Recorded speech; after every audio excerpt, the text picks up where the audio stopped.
भगवान स्वयंभू मनु का वंश बड़ा आदरणीय माना गया है।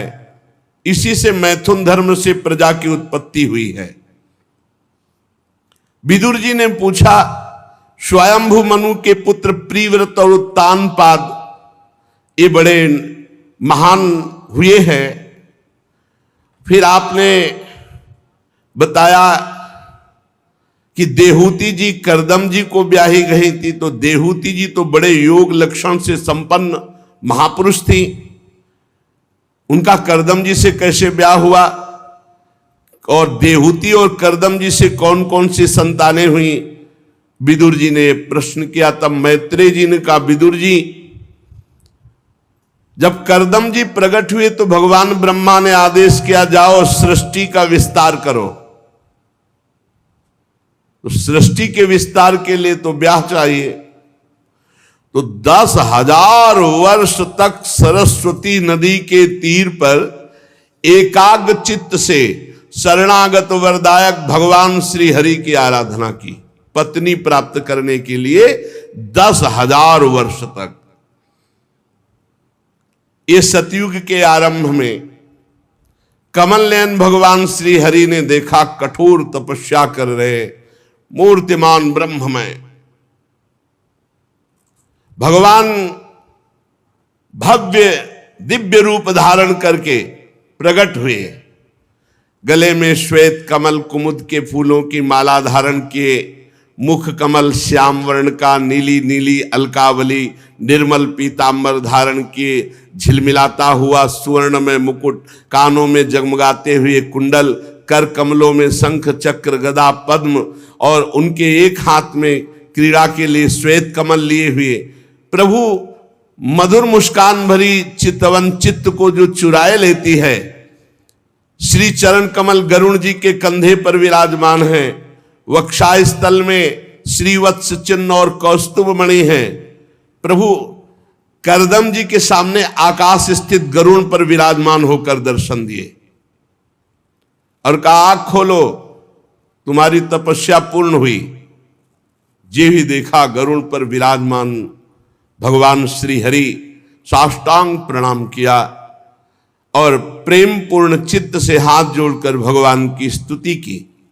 करदम जी ने कहा, स्तुति करने योग्य परमेश्वर, आप संपूर्ण सत्वगुण के आधार हैं।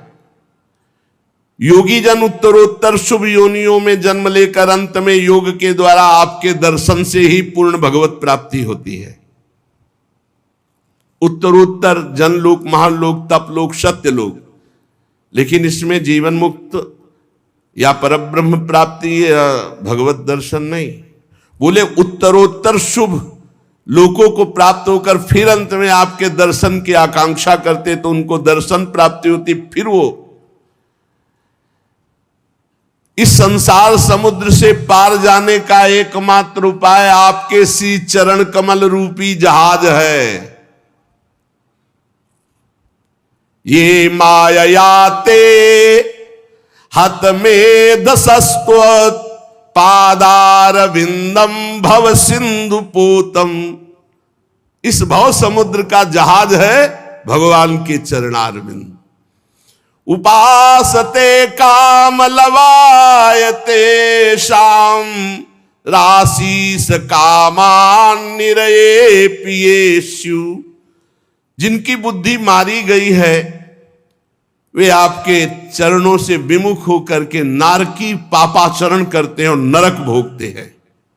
स्वामिन, जिसने आपके चरण कमलों का आश्रय ले लिया उसके संपूर्ण मनोरथ पूर्ण हो गए। प्रभु, यद्यपि आपका दर्शन बड़ा दुर्लभ है पर मुझे प्राप्त हुआ, पर प्रभु मैं कैसे कहूं कि आपसे क्या मांगना चाहता हूं, क्योंकि बड़ी हंसी की बात होगी आपको प्राप्त करके, आपको न मांग करके मैं आपसे पत्नी मांगता हूं, क्योंकि मेरे पिता ब्रह्मा जी की आज्ञा है सृष्टि विस्तार करो। आप स्वरूप से निष्क्रिय होने पर माया के द्वारा सारे संसार का व्यवहार चलाने वाले हैं। थोड़ी सी भी आपकी उपासना कर ले तो उसकी दुर्गति नहीं होगी। ये बातें पकड़ने वाली हैं। थोड़ी सी भी हरि की उपासना हो जाए तो दुर्गति नहीं होगी। ऐसे आपके श्री चरण कमल बंदनी है, मैं आपको बार बार नमस्कार करता हूं। मैत्रेय जी कहते, भगवान प्रणय भरी मुस्कान से करुणामयी चितवन से देख रहे थे। करदम जी की तरफ गरुण जी के कंधे पर विराजमान थे। श्री भगवान ने कहा, तुमने बड़ा आत्म संयम किया, 10,000 वर्ष तक जितेंद्रीय रहकर एकाग्र होकर मेरी आराधना की। मैं पहले से व्यवस्था कर दिया जो तुम चाह रहे हो। प्रजापति, मेरी आराधना कभी निष्फल नहीं होती। एक एक बात पकड़ना। एक बार आपने कृष्ण कहा है, राधा कहा है, राम कहा है, हरि कहा है, एक बार आपने भगवान को प्रणाम किया है, एक बार थोड़ी भी पत्र पुष्पादि से भगवान की सेवा की, कभी निष्फल नहीं होगी।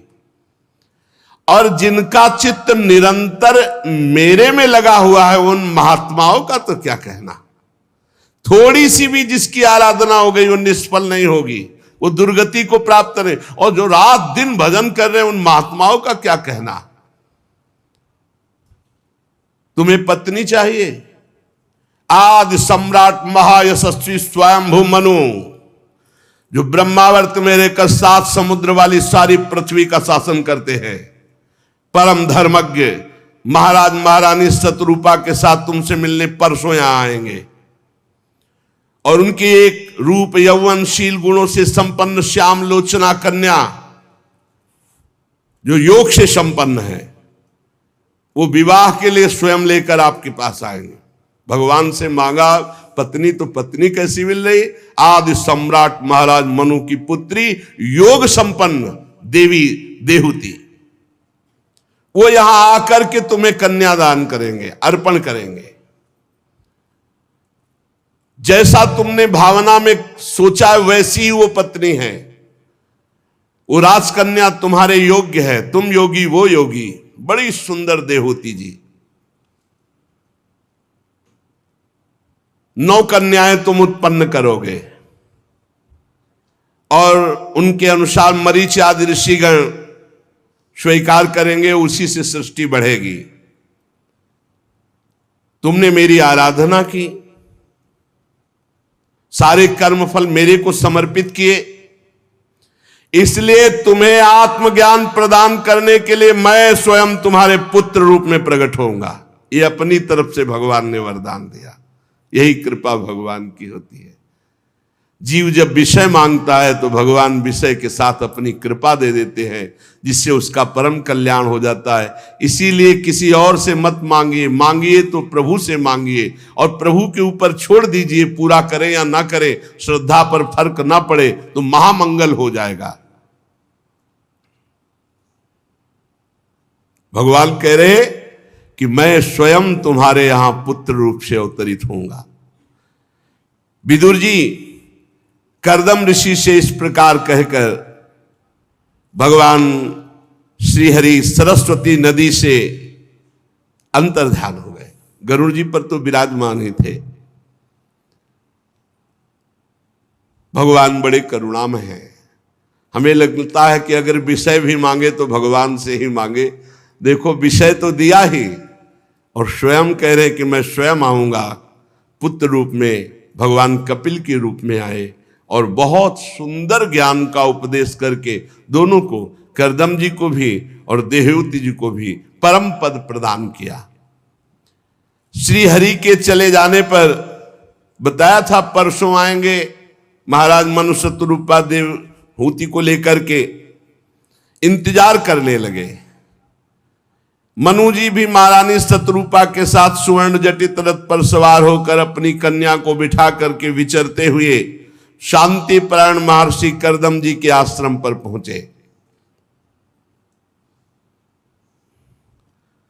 वहीं बिंदु सरोवर बन गया। कब?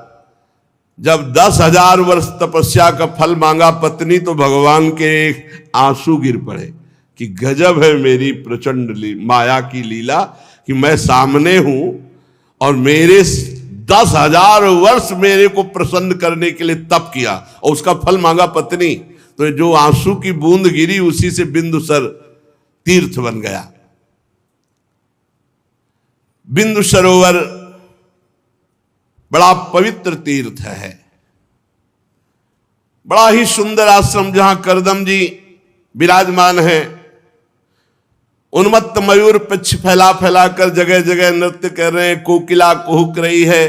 कदम्ब चंपक अशोक करंज बकुल असन कुंद मंदार कुटज, इनके बड़े बड़े वृक्ष हैं।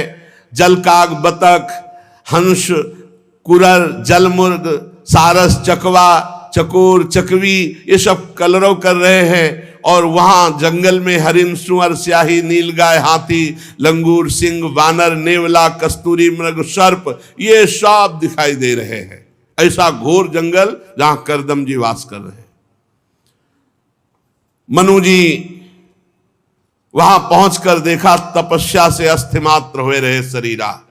करदम जी का शरीर ऐसा, एक वलकल की लंगोटी, पूरा शरीर कृश, गर्मी सर्दी बरसात सब सह रहे। विशाल नेत्र, सिर पर जटा सुशोभित, वलकल का चीर धारण किए हुए प्रसन्न मुद्रा में स्वयंभू मनु पधार रहे। ये देख करके अर्घ दान किया। राजा का भगवान का स्वरूप माना जाता है। अर्घ दान किया और प्रणाम मुद्रा में होकर के कहा, आतिथ्य स्वीकार कीजिए। मनु जी ने करदम जी के द्वारा दी हुई पूजा स्वीकार करके फिर करदम जी की पूजा की। राजा ऋषि को भगवान का स्वरूप मान करके, तो ऋषि राजा को भगवान का स्वरूप मानकर दोनों की आराधना। करदम जी ने कहा, देव आप भगवान श्री हरि की पालन शक्ति स्वरूपा है, राजा है। निसंदेह सज्जनों की रक्षा और दुष्टों का संहार करने के लिए भगवान ही राजा रूप से विराजमान है। मैं आपसे जानना चाहता हूं कि आपकी क्या सेवा करूं, आपका प्रयोजन क्या है, मेरे लिए आज्ञा क्या है। जो आज्ञा करोगे मैं निष्कपट भाव से उसे स्वीकार करूंगा।